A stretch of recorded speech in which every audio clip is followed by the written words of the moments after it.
In section 7.3, we're going to learn how to write Lewis symbols for neutral atoms and ions, and then we're going to learn how to draw Lewis structures depicting the bonding of simple molecules.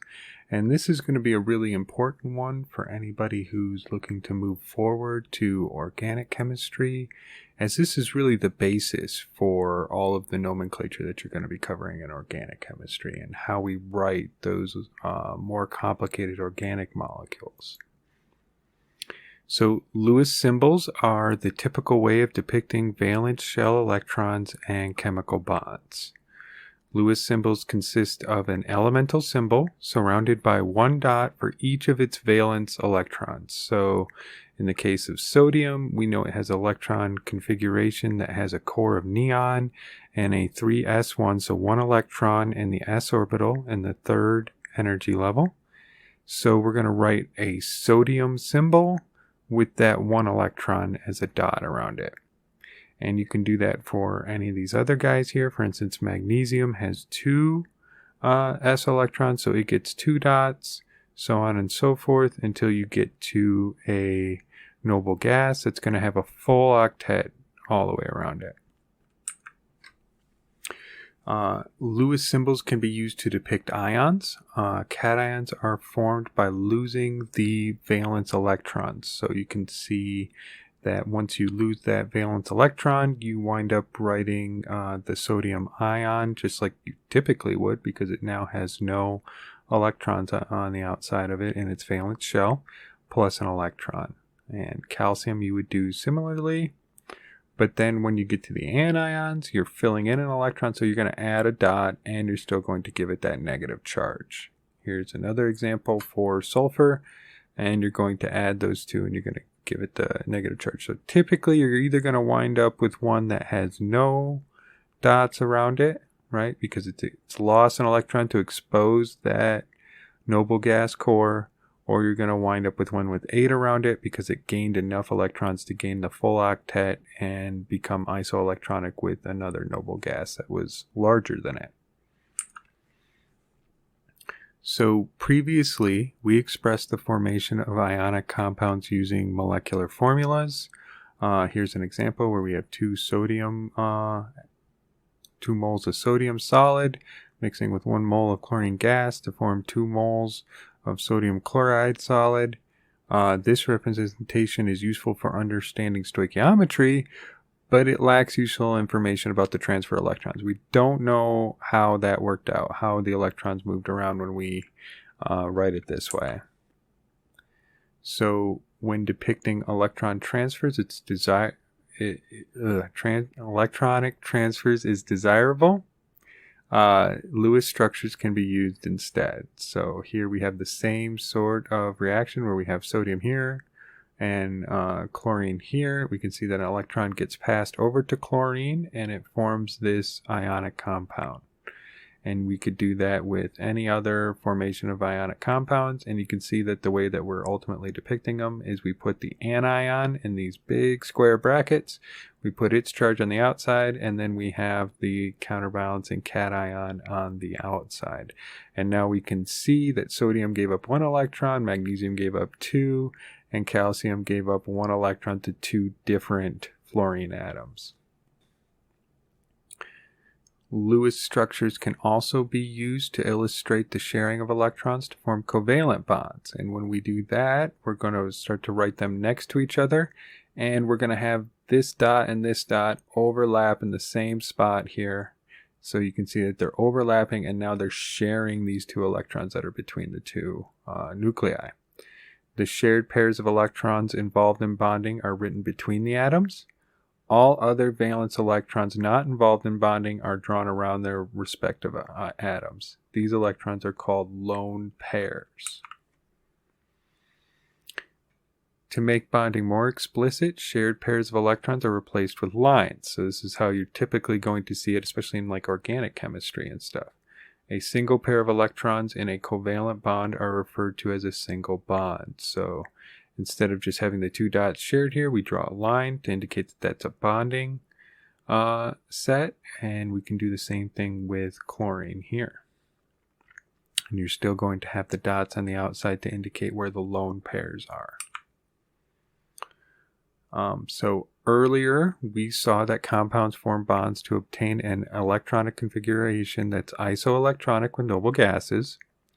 This tendency can be summarized by the octet rule. So when we're constricting ourselves to just main group elements, they're going to form enough bonds to obtain 8 valence electrons. Okay, so we can see that case here with carbon tetrachloride.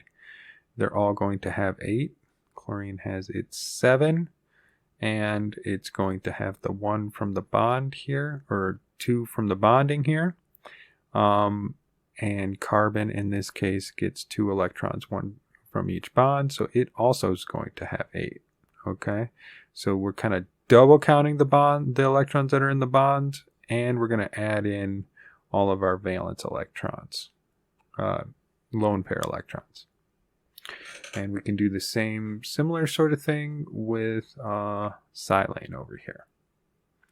In this case, each of the hydrogens does not have an octet, though it actually has 2, but that's because hydrogen's special. As the lightest one, it only wants to have 2 in its valence shell.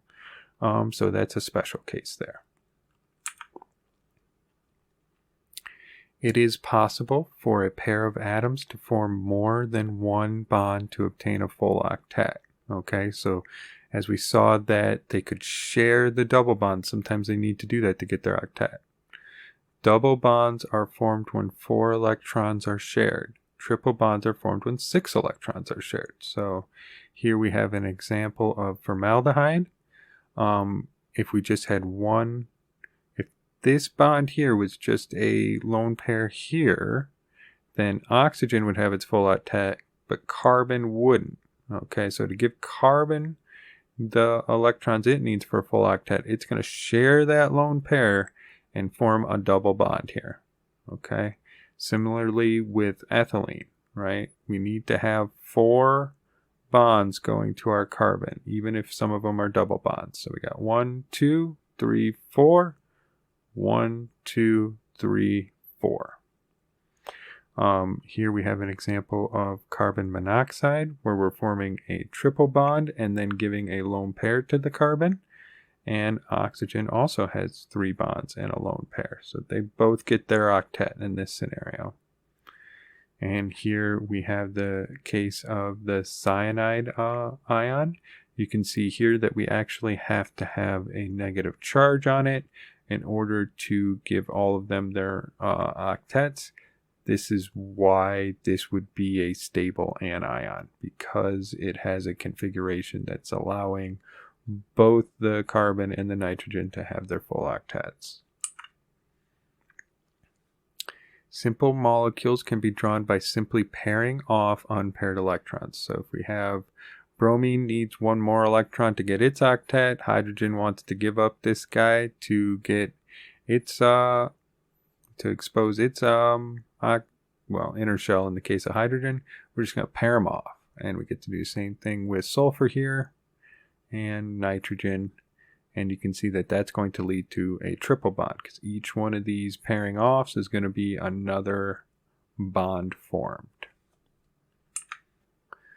So for more complicated molecules, we're going to have a set of rules that we can follow to help us write our Lewis structures. So for complicated structures, follow this step-by-step procedure.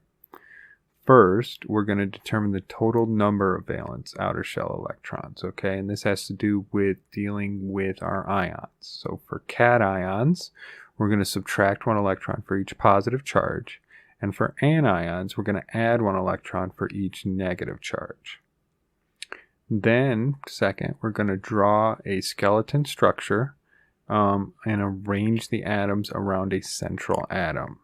We're going to put the least electronegative atom in the center of our molecule, and we're going to connect each atom to the central atom with a single bond. Okay, so we're going to assume that at first it's just going to be a single bond so that we can add in the bonds we need later. Third, we're going to distribute the remaining electrons to fill the valence shells around each atom. Fourth, we're going to place all the remaining electrons on the central atom. And then fifth, we're going to rearrange the electrons to make multiple bonds where necessary to complete the octets. So let's take a look at an example here. We'll use our procedure to draw Lewis structures of 4 molecules. We're going to do silane. We're going to do carboxylic acid anion. And then we're going to do NO+, and then OF2. So first, we'll determine the number of valence electrons for each molecule. So for silane, we know that S has 4 valence electrons. We got that from its group in the periodic table, and we know that hydrogen has 1. We have 1 silane, so that's going to be 4, and we have 4 hydrogens, so that's going to be another 4. We have 8 valence electrons to work with. For our carboxylic acid anion, we're going to have 4 electrons for carbon, 1 for that 1 hydrogen, and then 6 for each of the oxygens. There's 2 of them, that's 12. We're going to have 18 valence electrons.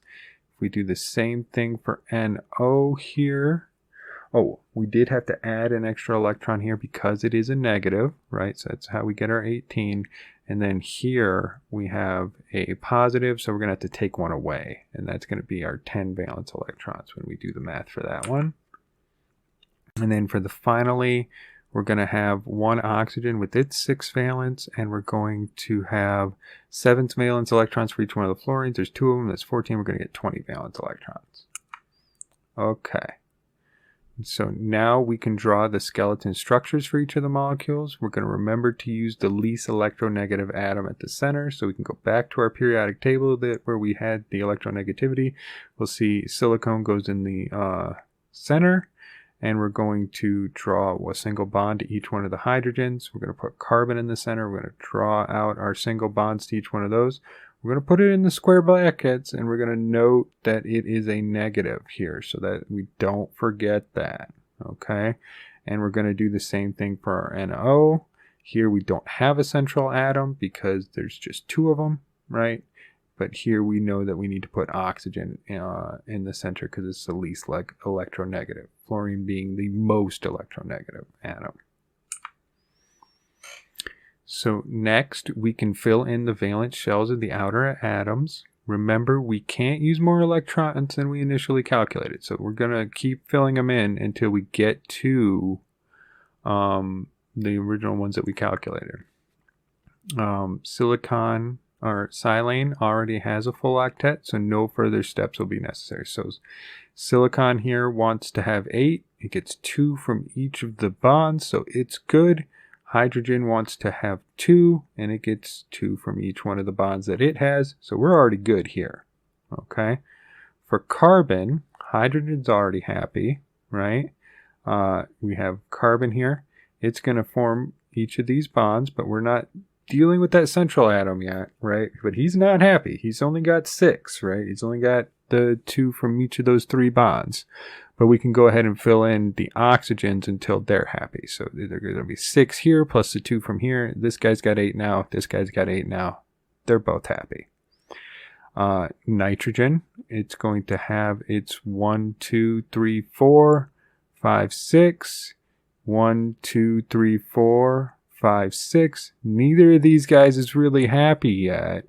But we ran out of electrons to place, right? Because we're only going to go up to the maximum that we calculated, and we're going to see how we're going to deal with that in just a second. When we fill them in around the oxygen fluoride here, we get on the outside here, our fluorines are now happy, and now we still need to deal with our oxygen. So let's start with that guy. For OF2, we have 4 valence electrons left to place on the central atom, okay, because we place 1, 2, 3, 4, 5, 6, 7, 8, 9, 10, 11, 12. And the last step, we had 20 that we were dealing with, right? Minus that 12, minus the 4 that are in the bonding, we get 4 left to place. When we put those on our oxygen, we can see that we now have all of our octets and we are done, right? So now oxygen has 1, 2, 3, 4, 5, 6, 7, 8, and fluorine has 1, 2, 3, 4, 5, 6, 7, 8.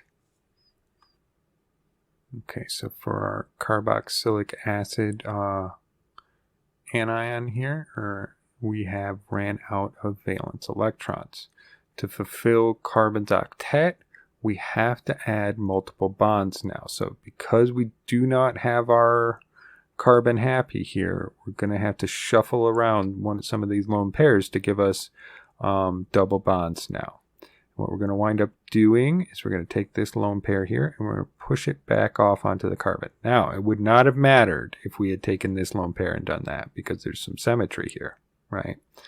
And what we're going to do is once we do that, we get this double bond here, and we can see now that carbon's happy. It's got its 4 bonds.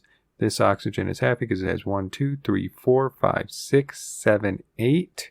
Just like this oxygen is happy up here because it's got 6 plus 7, 8 from there. So now our structure is happy.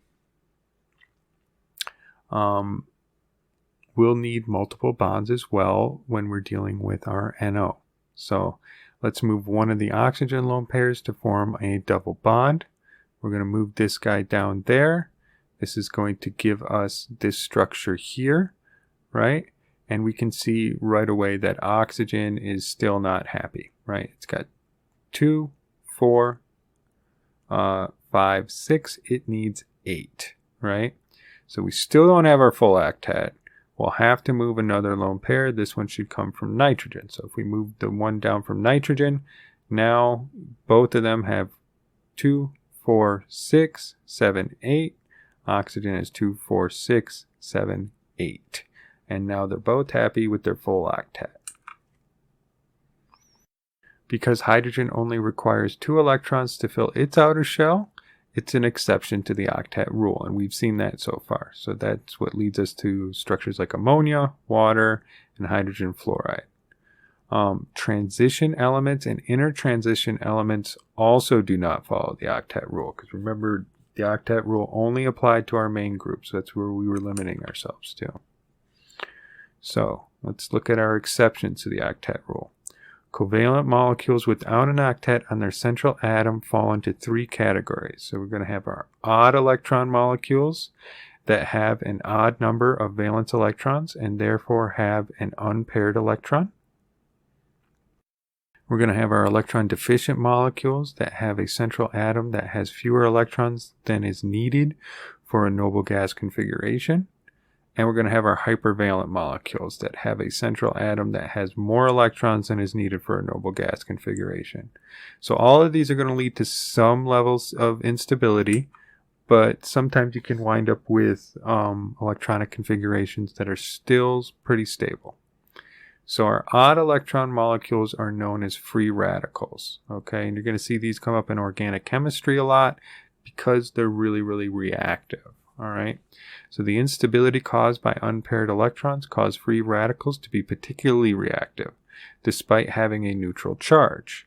To draw Lewis structures of odd electron molecules, we follow the same approach. However, knowing that we cannot have a full octet on every molecule, we'll need to get each atom as close as possible. Okay, so in this case, instead of just having a single bond here, we're going to go ahead and form a double bond. And we can see here that nitrogen still is going to lack its full octet, but it's closer than if there was just a single bond, right? Because in the single bond it has 1, 2, 3, 4, 5. Here it's got 1, 2, 3, 4, 5, 6, 7. So electron deficient molecules. Molecules of this type typically have central atoms from groups 2 and 13 on the periodic table, and the outer electrons typically include hydrogen or other atoms that do not form multiple bonds. Okay, so an examples of here would be like beryllium hydride here, where there's no multiple bonds that can be formed, or boron trifluoride. Okay, and this is really a very special case. So if you see here, it says, note that it would be possible to write a Lewis structure for BF3 with a double bond to boron fulfilling its octet. Experimental evidence suggests that this is, in fact, not the case, likely due to the high electronegativity of fluorine. So fluorine doesn't want to give up its electrons to form that double bond, even if it means fulfilling the octet for boron. Compounds without an octet. So compounds formed without full octets are very reactive. They will readily combine with any other molecule with a lone pair of electrons. So if you have any free lone pairs out there where you do not have your octet, in the case of like boron trifluoride, it's going to grab up that ammonia and immediately form a bond so that it can have its octet there. And so forming these kind of bonds, these kind of molecules can sometimes be helpful if you want to have a reaction that's going to have a really high yield, or you want to react it with something that's fairly unreactive. Hypervalent molecules. So elements in the third or higher period, so we're talking about n greater than or equal to 3, have more than 4 valence orbitals. Okay, so the empty d orbitals in these molecules are capable of participating in bonding. Molecules formed with expanded valence shells are also called hypervalent molecules. So here are some examples here where we have phosphorus 1, 2, 3, 4, 5 pentachloride or sulfur hexafluoride. So once we get down into larger atoms, it is actually possible to start forming more bonds and more intricate shapes around the central atom.